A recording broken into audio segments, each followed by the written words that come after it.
Are you ready? Hey! Are you ready? Are you ready for the Jive turkeys? What it do, Jive turkeys, and welcome back to the Controversy. I'm your host, Ian Elliott-Carter, and today I have a special guest. It's my mom, Ryan Arey from SCREENCRUSH. Welcome to the show, big homie. You got me. You totally got me on that, man. It's not easy to get me on your mom joke, but I completely fell for that one. I've been planning that all week. I was like, how am I going to get the mom joke on him? Has anyone ever confronted you about talking about their mother?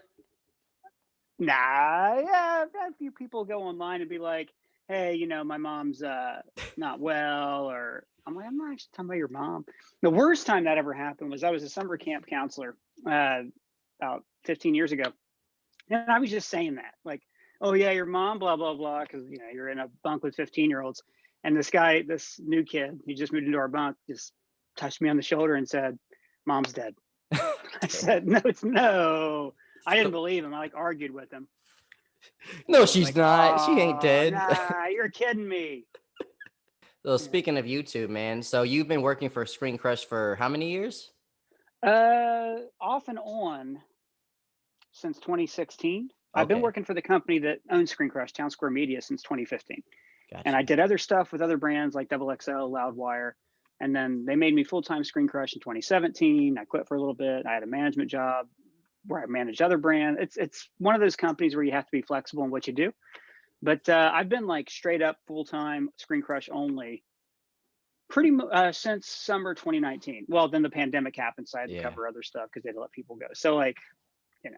That's, I mean, you know, the good thing about pandemic, but you could work from home, I assume. So that's a plus, right?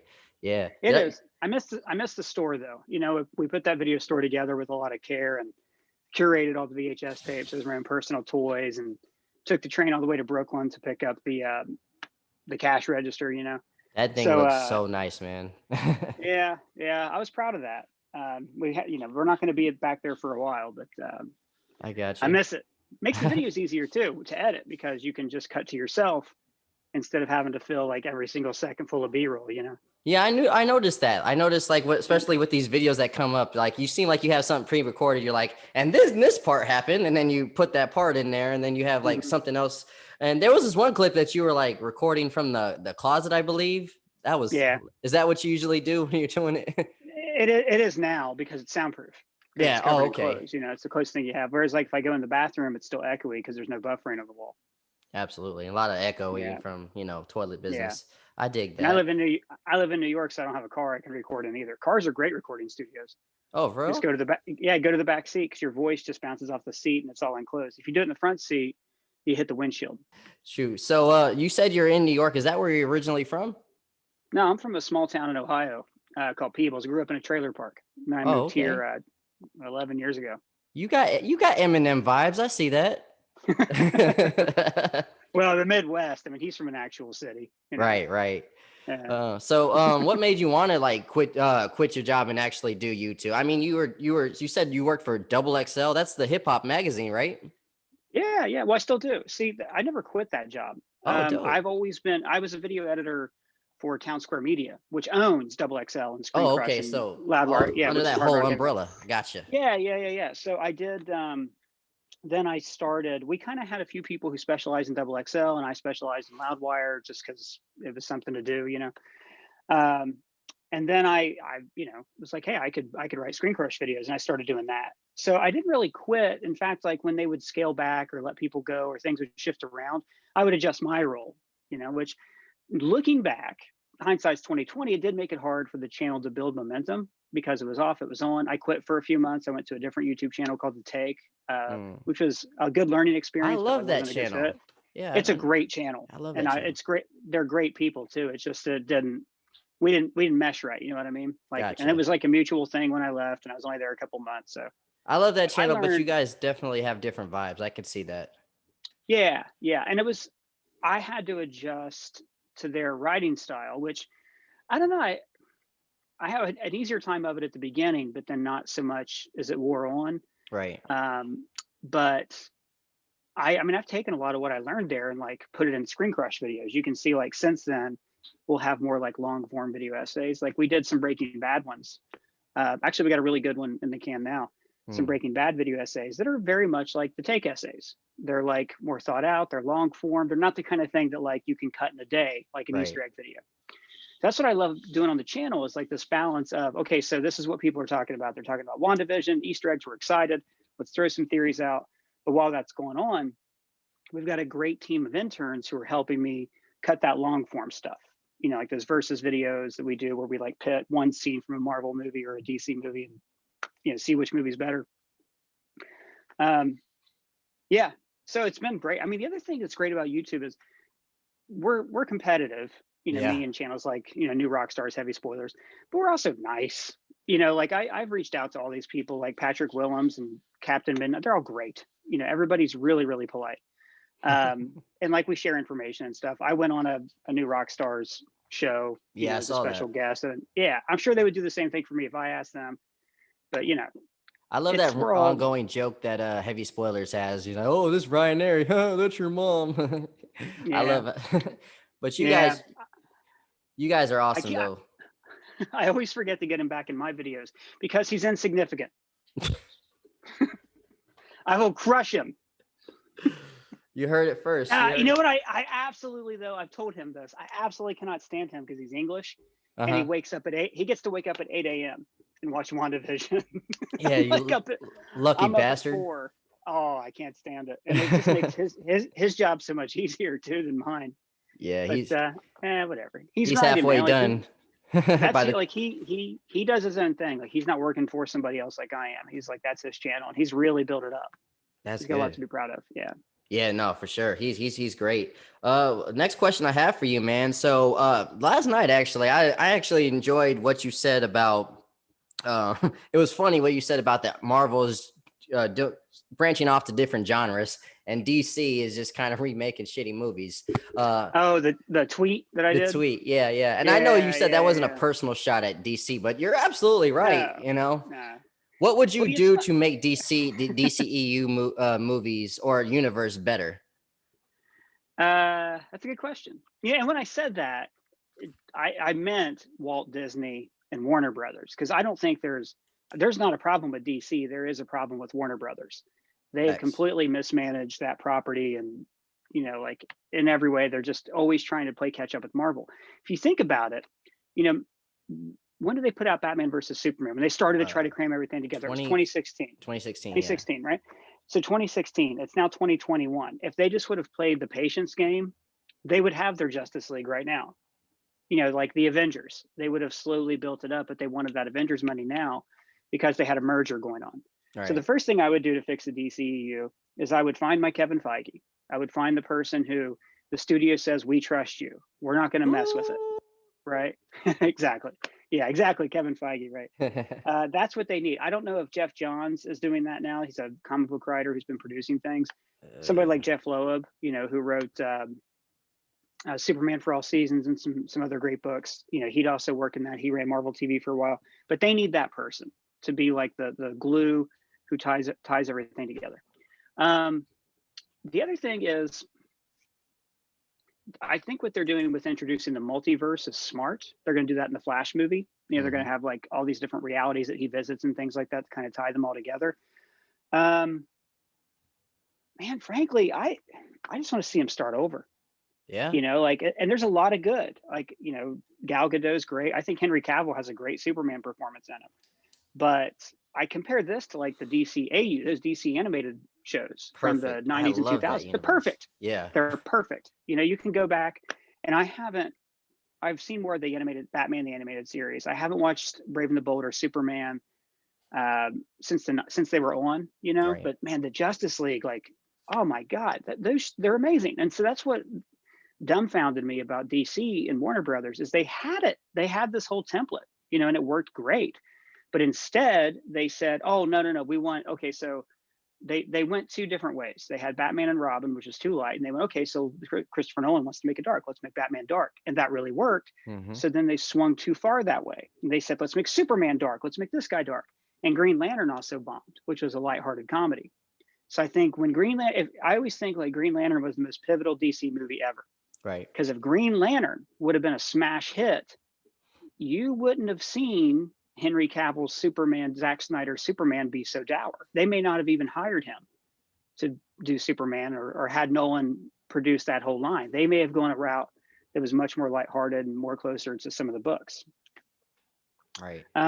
Yeah, long form answer, I guess. Got a little rambly there. Yeah. No, I definitely agree. I didn't even think about it like that when it came to the Green Lantern, because I do remember them wanting them that was the introduction to their universe. That was the plan, but of course, crazy writing and stuff like that. But nah, I'm looking forward to this new Justice League recut, just because it's cool to see a creator get his actual vision out. But at the same time, I honestly still don't know these characters. Like when you're watching an Avengers movie, you know what Thor's thinking, you know what Iron Man and Captain America are thinking, because you know their backstories, you know their character growth. I still don't know shit about this Flash. I still don't know shit. I barely know anything about even these solo movies, Aquaman. Yeah. So, well, here's the thing, and I'm not a fan of Zack Snyder. I don't think he's made a good movie since 300. I think I've got a Zack Snyder Watchmen video in me somewhere to talk about why I think that was horrible. And I've already gone at length about Man of Steel and Batman versus Superman on the channel. Yeah. But like you said, man, they did him dirty. Facts. They completely did him dirty. Like to tell this guy, you're our guy. We're putting the keys in your hand. We trust your vision as an artist. And then to get cold feet and bring in Joss Whedon. And Joss Whedon's claimed that he thought he was going to fulfill Zack Snyder's vision. I don't think necessarily that's true, but that's what Joss Whedon says. And he was surprised when they said, oh, no, do this other thing, make it like the Avengers. When that happened, it's one of many times recently when Warner Brothers seems to put profits ahead of creators. Yeah. And I think you're going to start seeing that, like their decision to release movies at the same time on HBO Max. It pissed off the Dune director. It pissed off Christopher Nolan. Like Sean Gunn they're was not going to get high. Sean Gunn was mad. James Gunn. Sorry. Yeah, and he should be. You know, like just be patient. This isn't going to last forever. Right. Certain movies I can see that working for, but man, I don't want to be forced to see Dune on TV. Yeah. I didn't like being forced to see Wonder Woman 1984 on TV. So my wife actually for Christmas got me the best gift ever. She rented out a whole theater for us. Oh wow! It was amazing. Ryan Arey's wife. She's the best. And I still, I enjoyed watching it there so much. I still couldn't tell you, like, as a fan or a critic, if the movie had any flaws, because I loved it. I'm like, this is the best experience in my life. Oh, yeah. Getting to see this, For sure. I don't think I would love to. If the pandemic happened, thank God it didn't happen in 2019, obviously, when Endgame came out. But could you imagine watching that at home? Like the energy of like a football stadium was not there. No, and that communal experience of watching Endgame, that just like, it was so good. Oh yeah, no, yeah. even I got, and what you said about not feeling like the characters, in the trailer breakdown I did, which is funny. Like I did this trailer breakdown, like I'm excited for this movie, and then in my tweet I said this movie is just a re-edit, but I feel both ways about it because you can feel both, yeah. I totally do. Well, look. The Justice League was meant to be an introduction to those characters, right? But they forced Joss Whedon to keep it under 2 hours. So he had to exercise all of Snyder's stuff and reshoot new scenes to make it kind of fit together, right? While still keeping the same spine of the story, Steppenwolf and all that stuff. But you missed, you've already seen the trailer, the scenes with Iris West. Volko's going to be in it. More fleshed out backstory for Bruce Wayne and his conflict, more stuff with Wonder Woman. Before she visits Temple of Cyborg is actually going to have a storyline in it that's not just exposition. I'm so excited for all that and to see the hard work all these people put into it actually come to fruition. And as a fan, I'm really excited for the nightmare sequence. Like fingers crossed that lasts 45 minutes and it's based off this Rock of Ages storyline from the comics where the Justice League are like in Earth's future after Darkseid's conquered it.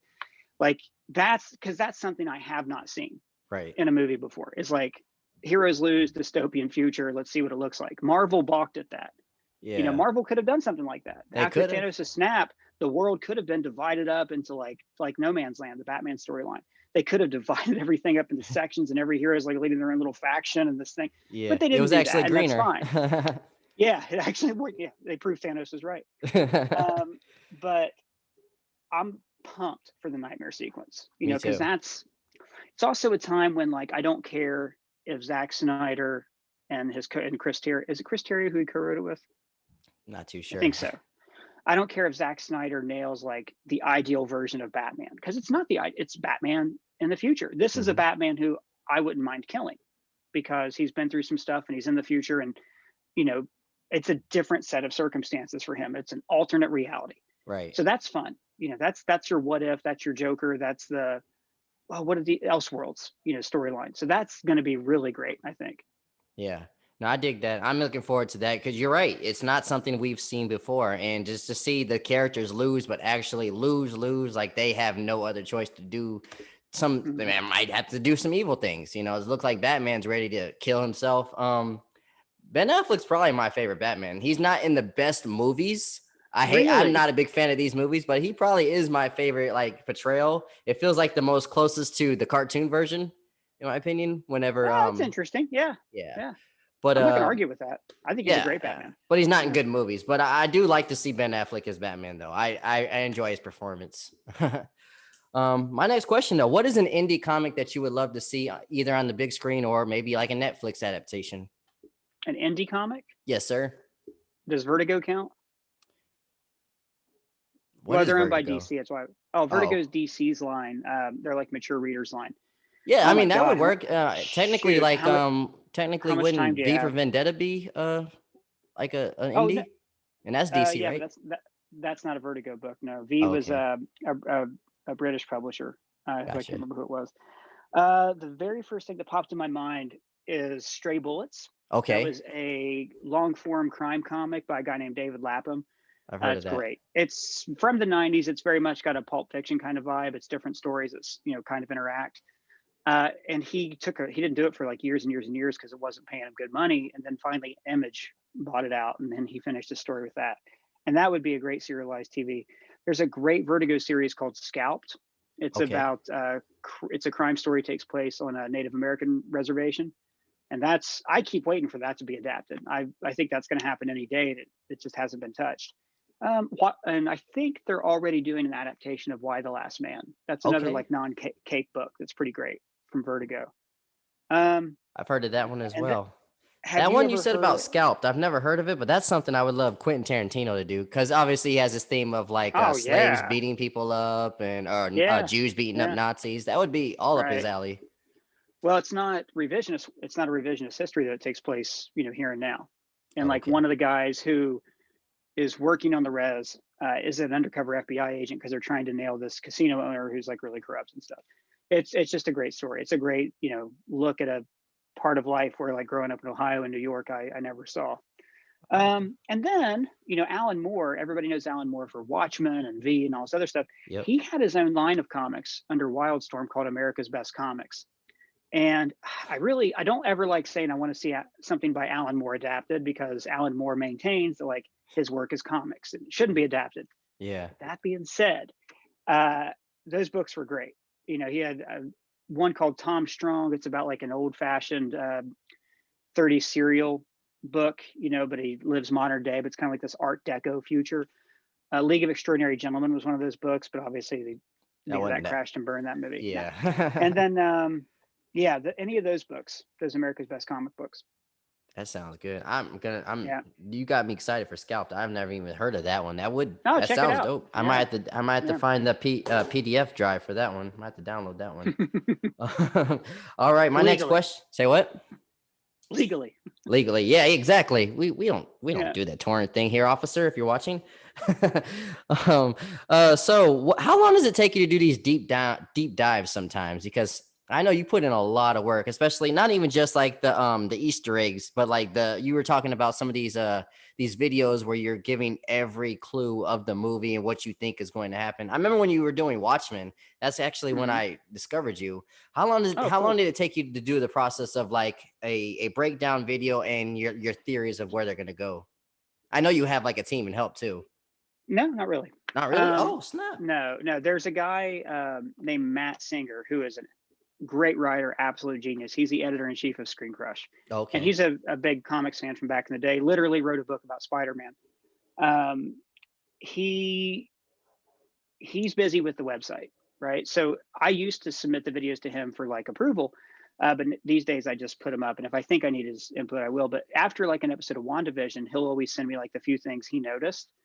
But it's pretty much, sometimes I'll adapt things he does on the site, but not very often. And then I do have 4 interns, one of whom helps more with research writing, the other 3 are editing either long form things or helping out with the Easter egg edits. So it is mostly me. Like, it's not like there's a team of researchers who are helping out. My team is Google when it comes to a lot of things, With Watchmen, I had more fun making Watchmen videos than I have any other Easter egg videos ever, because the show wasn't really big enough for me to put the videos out the next day. Like, I didn't feel like I had to watch it and get them out right away. So I was able to take my time. Sometimes I had to take my time, because when Watchmen was out, The Mandalorian had come out, the new season of Rick and Morty came out, DC Plus came out. So there were all these Marvel deleted scenes. Like, we did an incredible thing. I think we put out 30 videos in 30 days, which for an editing team of like 1 full-time person and a couple interns at the time was incredible. Yeah. Watchmen, I did get screeners for, but I didn't watch them too far in advance, because I didn't want to like theorize and be cheating, So Hey, you were right on some of them though. Yeah, Watchmen. I was wrong about a lot too. I mean, I said, yeah, Cal might be Dr. Manhattan, because why the hell would you get this great actor to play this part and then have him just be the guy on the couch reading a book, boyfriend, right? Yeah. And I don't know if you listen to the Watchmen podcast, that, oh my God, the creator of the show. I didn't get to watch that one, the podcast. It's great. So listen, Okay. It's HBO's official one, and he takes you behind the scenes and talks about like the inspiration for it. And he said that HBO approached him about a Watchmen show twice before, and he said no. And when they approached him the most recent time, it was right after Charlottesville. And so he said to himself, okay, so if the Watchmen were to happen now, what would it be about? And that's what he came up with. I did not know that. And it's you should listen to the podcast. It's great. So those videos would take, a couple days. I just wasn't in a hurry. I could go back and I could read other articles and quote them, and credit them, or I could really go through a second time and look at it. And Watchmen just happens to be one of those books I have read countless times. I've read the annotated Watchmen. I knew it inside and out. Other videos, deep dives, like we did one about Breaking Bad and religion, or no, sorry, Breaking Bad and color, right? That was, an intern did a bunch of research for me, and I put in some things that I knew. So we created this massive like list of things that then I grouped into an outline. And then it probably took the intern who cut it 3 weeks to cut it, but that's working 2 days a week. And for someone in college who's like doing it as a learning experience. Right. So Well, I appreciate you breaking that down seriously, because I wanted to be those guys that are on the train of, hey, let's talk about the trending subject, which I guess that helps with the YouTube algorithm. But I'd rather do deep dives. I'd rather do essays. I'd rather, just talk about what I want to talk about. But the way you explain that process, and just taking your time, I'm going to actually going to take that advice and do it to myself, because I don't want to just rush to the camera every time there's a story. It's exhausting. It sounds like. Well, I think you have to do both, to be honest. WandaVision exhausts me. Like I can't wait for it to not be a thing. And for that 1 week break I get before Winter Soldier, I love the show, but I'm waking up in the middle of the night and it's just really hard. It's a 14-hour day of trying to cut. I don't just want to use still frames, but it's a balance between quality and speed that you have to kind of reach. But then you have those deep dive videos. Those things are great because they're hot. They attract the algorithm, like you said, and you really get your bread and butter. But then these other videos that we do, like the versus videos or these deep dives, like why I like Thor Ragnarok, they're evergreen. And sometimes what you'll see is like, I may do a video about The Sopranos. It doesn't do anything right now, but then later on the Sopranos movie comes out and all of a sudden it picks up steam. I've had that happen so many times. I've gone back and been like, sometimes we've posted a video, I've been disappointed. I thought that would do better. And then I go back and a few months later, I'm like, oh my God, when did this get 1 million hits? So if you make a good video and if people are watching it for a long time, because YouTube's algorithm more than anything else favors watch time, because the way they look at it is people are voting with their time, right? If they like it. So if you make a good video and if people are watching that from beginning to end, and if your thumbnail's good, they'll find you. Absolutely. The problem is getting to that point where people know to keep going back to you instead of just going, Oh yeah, no, I don't know which YouTube channels I like. I just kind of like click on whatever's on the front page, which is what most people do. Yeah, absolutely. That's happened to me one time. I have a video breaking down where the parents are from the Boondocks, and that one's like Cool. almost at 4 million views or 400 million views. Not four. Sorry, I'm glad I'm editing this. 400,000 views. Sorry, that's my I say biggest. 400 million. What are you doing talking to me? No. You should be on your boat. Yeah, no, I fumbled that one like a motherfucker. Yeah, That's all 400,000. right. That's my biggest video is breaking down the clues on where it's kind of similar to what you do. But other than that, the algorithm is raping me. But Hey man, the first time I posted one that did 100,000, I thought, oh my god, look at this. Like there's takes no time. there's no step that's insignificant when it comes to like your views, or your reactions that you get from people. You definitely found a good formula, man. Before we go, man, I got this game I always play with my guests. It's called One's Gotta Go. So I got these 3 questions. So I'm going to give you these All right. categories, and one of them you're going to boot out forever. Never existed. You ready for this? Oh, okay. All right. Yeah. Cool. This is All fun. right. We'll start off easy. One's Gotta Go. The Mandalorian, The Boys, WandaVision, or Watchmen? Watchmen TV show. Yep. Of course. The movie would have been an easy one, but yeah, the TV show. All right. The choices were WandaVision, The WandaVision, Mandalorian, The Boys, The and Watchmen. Boys. Oh God. All right. The thing is, I like a thing that is unique, and that's what you've done. Is you've taken the 4 most unique shows. Absolutely. And Those you are my said, favorites. All right, I'm going to say Mandalorian, but I want to explain why. I want to say why. That's Go not ahead. because I think The Mandalorian is the worst show of these 4. It's because I think the world would be a worse place for having lost those 4 things. Whereas there is other great Star Wars. There's other great Star Wars TV, just not live action yet, So I think that the loss to the conversation from Watchmen or The Boys would just be incredibly detrimental. WandaVision, I'm going to take a mulligan on because they haven't finished yet. Yeah. So far, I think Mandalorian. Actually, no, jury's out. I don't know. I don't know which one I would favor more because WandaVision's a limited series, Right. and I love the meta symbolic commentary in WandaVision of, that TV is a pocket reality where lies are sold to us, and so they made a whole show about selling us the lie of a perfect life, which is exactly what escapist fiction does. Right. So I'm really digging to see where they take that, and if it's just like a theme they drop in, or if that ends up being like what the show's actually about. But I'm going to give that the benefit of the doubt for now, and sure. say that I would have to lose Mandalorian.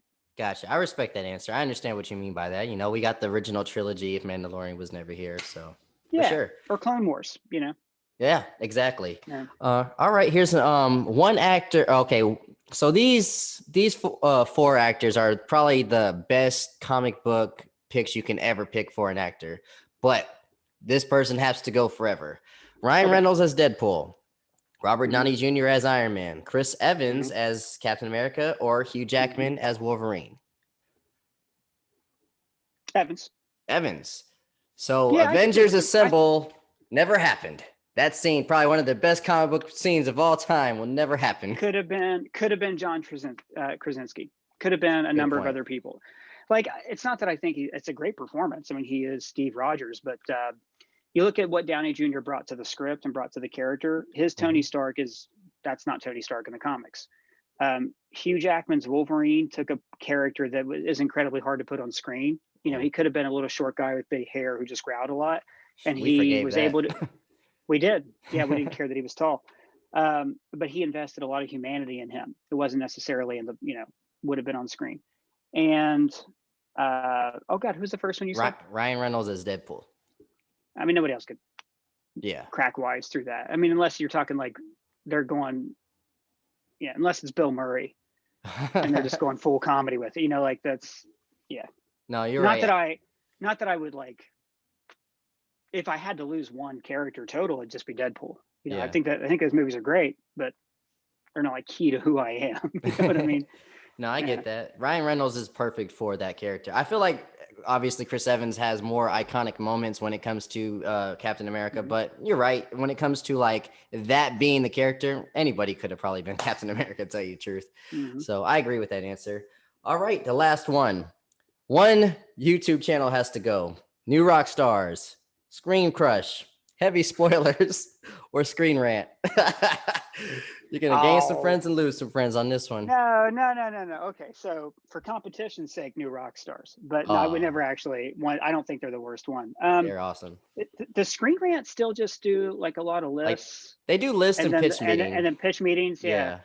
God, pitch meeting. I wish we had something like that. That was, yeah. I remember when those videos started, I messaged, they weren't getting hits. They had like 10,000 hits. And I messaged Ryan. I was like, dude, why are these not hitting? These are great. And he's like, I don't know. And then they changed the thumbnails to give them big eyes. And whoop.